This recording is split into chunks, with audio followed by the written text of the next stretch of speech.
J'ai pris part à une aventure. Ce n'était pas celle d'un héros combattant le mal au fil d'une évolution faite de gloire et de voyage. Elle n'était pas empreinte de paysages époustouflants, ni d'amitié plus forte que le sabre. Il s'agissait d'une aventure en huis clos, et ce n'était pas un héros de conte qui définissait le centre de l'aventure, c'était le créateur de contes.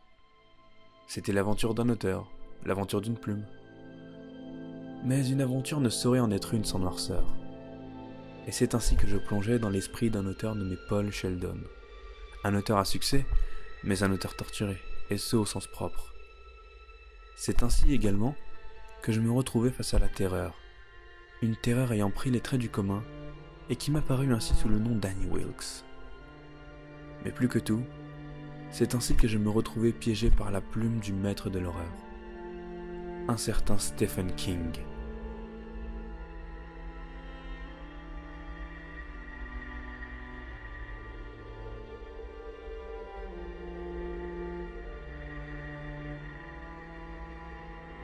Misery, c'est l'histoire de Paul Sheldon, un écrivain à succès connu pour sa saga des Misery, et c'est après la parution de son dernier tome que se déroule l'histoire. Car c'est en ayant assez de cette saga typée Twilight pour ménagères, mais surtout saga pour vendre, que Paul tue le personnage principal de Misery Chastain dans ce dernier tome pour entreprendre de nouveaux projets. Mais c'est alors qu'il est en plein trajet de voiture, dans une période hivernale des plus rudes, que Paul dévie de la route et perd connaissance pour ne reprendre conscience que dans une chambre qu'il ne connaît pas et incapable de marcher car possédant désormais 2 jambes détruites. Mais il est soigné, et on prend soin de lui. Pour cause, il se trouve chez Annie Wilkes, une ancienne infirmière, mais surtout une ménagère folle de Paul Sheldon, et folle du personnage de Misery Chastain, et folle au sens propre.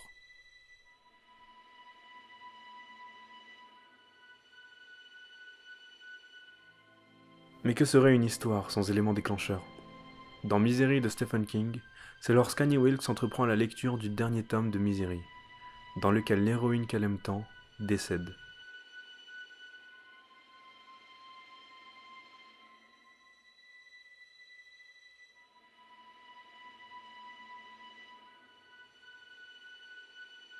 À coup sûr, Misery de Stephen King est un coup de cœur. Car ce ne fut pas seulement un livre horrifique, bien que la flippe était présente, c'était une aventure à plusieurs facettes.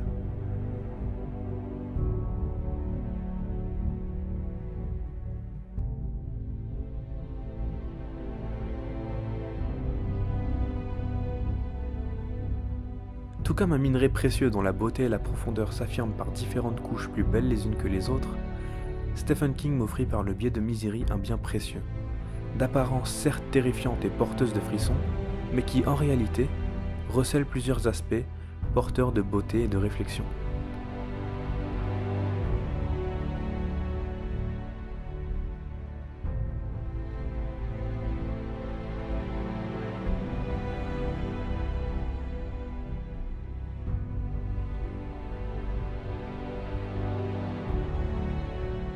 En somme, ce fut en tout point une aventure, au même titre que l'aventure d'un héros, faite de frissons, mais recelant, comme dans les plus belles histoires, d'attrayants enseignements portés par différentes intrigues qui, comme les pétales d'une fleur, se retrouvent en une beauté lorsqu'ils sont réunis en un tout. Ce tout se nomme donc Misery.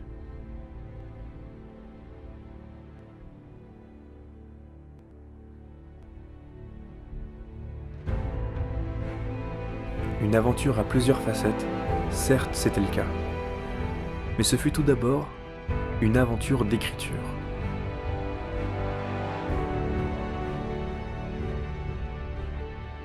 Car c'est en étant furieuse à l'encontre de Paul Sheldon du fait de la mort de Misery Chastain qu'Annie Wilkes torture et force son auteur préféré Paul à écrire un autre roman. Ainsi, Stephen King nous invite à prendre part au processus d'écriture. Mais c'est alors que, de la même manière que dans les histoires d'aventure, les problèmes adviennent. Car ce n'est pas la passion et l'envie, qui sont les moteurs purs des conteurs d'histoire, qui poussent la plume de Paul à créer. Bien au contraire, il y est forcé et même contraint. Mais de la même manière que dans les aventures, un problème, bien que d'apparence négative, peut souvent porter le héros vers l'avancement de la quête, parfois même vers de meilleurs jours. Il y eut ainsi un problème qui toucha Paul Sheldon. Quelle place faut-il donner à l'exigence ? Et il s'agit d'une question particulière, tant il n'est pas poussé par l'envie. Faut-il se contenter du minimum ? Faut-il simplement porter un personnage d'un point A à un point B ? Faut-il faire du fanservice et profiter de la notoriété d'un personnage pour combler le vide laissé paradoxalement par le manque de profondeur de l'histoire ? Comment raconte-t-on une histoire ? Et en réalité, il s'agit d'une question à double sens, puisqu'elle implique une autre question. Pourquoi raconte-t-on des histoires ? Et bien que la passion et le fait de s'évader et de vivre à travers la plume soient des réponses honorables, Stephen King apporte une réponse forte par sa présence. Une présence qui, dans le cas de Paul Sheldon, est omniprésente et terrifiante. Elle se nomme Annie Wilkes. Elle est une réponse à la question « Pourquoi raconte-t-on des histoires ?» Non pas parce qu'elle force Paul Sheldon à écrire, mais parce qu'elle porte un statut. Annie Wilkes, certes folle, dérangée et dangereuse, est une lectrice.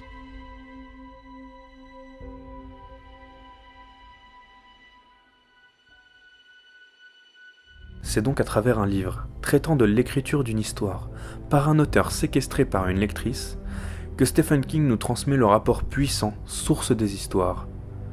Le rapport écrivain-lecteur. L'écriture engendre la lecture, pour le meilleur et pour le pire, surtout pour le pire dans le cas de Paul Sheldon, mais ce sont des réactions de lecteurs qui n'ont d'autre source que la plume de l'écrivain.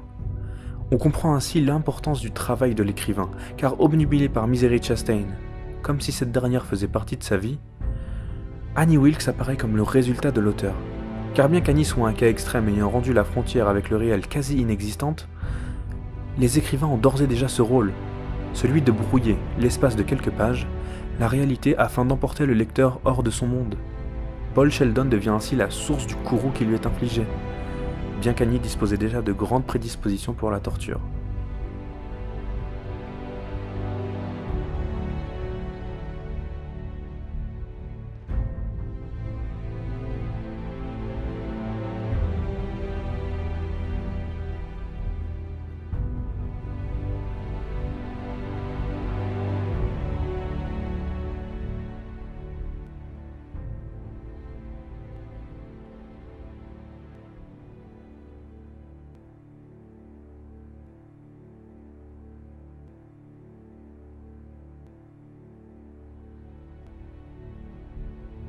Stephen King, par le biais de la liaison Paul-Annie, insuffle ainsi une idée.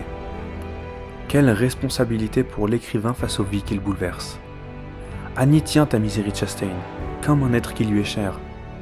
De ce fait, bien que Paul ait besoin de ses lecteurs pour vivre de sa passion, il advient un fait réciproque. Le lecteur tient à l'auteur. Ainsi, dans cette nouvelle réalité créée par l'écriture, auteur et lecteur ont besoin l'un de l'autre. Paul, blessé, ne peut vivre sans Annie, et Annie ne peut vivre sans cette plume qu'est Paul Sheldon. Les deux, auteur et lecteur, deviennent ainsi dans ce nouveau monde comme deux faces d'une même pièce. Nul ne saurait prendre ainsi le dessus sur l'autre, malgré la notoriété de l'auteur. Comment ces nouvelles réalités, comment ces contes peuvent-ils s'épanouir en l'absence d'une des deux faces ? Annie, malgré sa posture de geôlier, n'est en réalité pas supérieure à Paul tant elle a besoin de lui. Et plus encore, ce fameux personnage de Misery Chastain n'est rien sans Paul, mais elle n'est rien non plus sans Annie Wilkes. Ainsi, qu'est-ce que Paul Sheldon et Annie Wilkes sans Stephen King et surtout sans vous et moi ? N'est-ce pas moi qui leur donne actuellement une vie et une existence continuelle par la réflexion qui est menée ?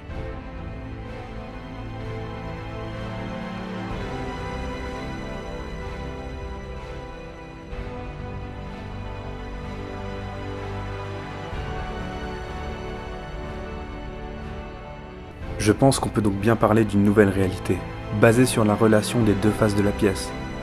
Une réalité hors du véritable, que seules ces deux faces comprennent, certes, mais surtout que seules ces deux faces ressentent.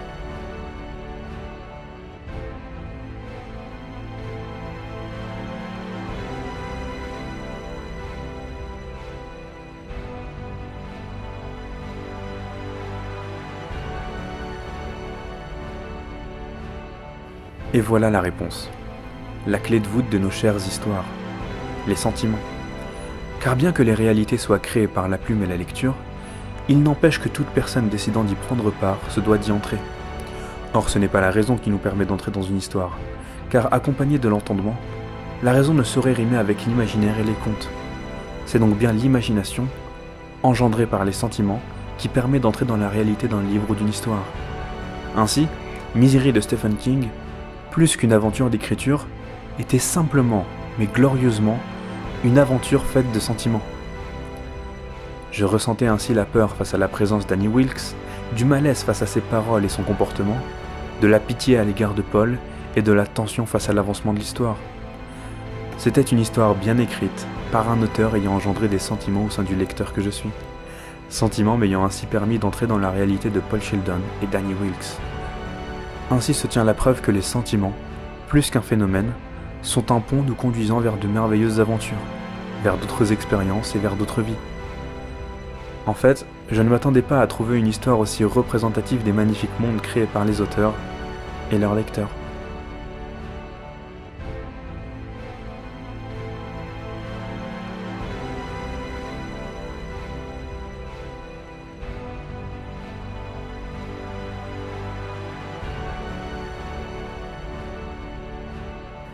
Ainsi, que puis-je dire d'autre si ce n'est merci ?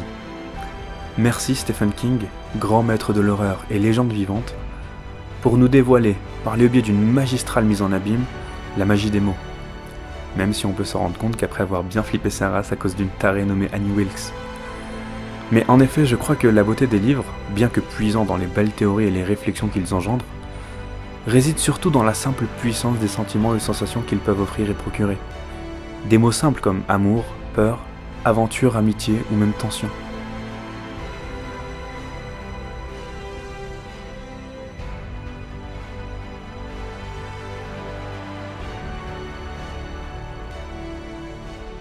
Mais sache toutefois, cher lecteur, que je ne t'ai rien dévoilé de l'aventure qui t'attend à travers les pages de Misery. Une aventure dont je t'invite donc à prendre part.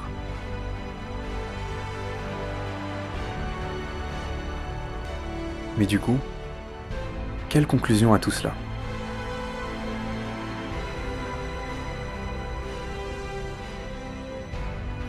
Eh bien lisez, écrivez, comptez, mais surtout, n'oubliez pas les messages, au-delà des mots.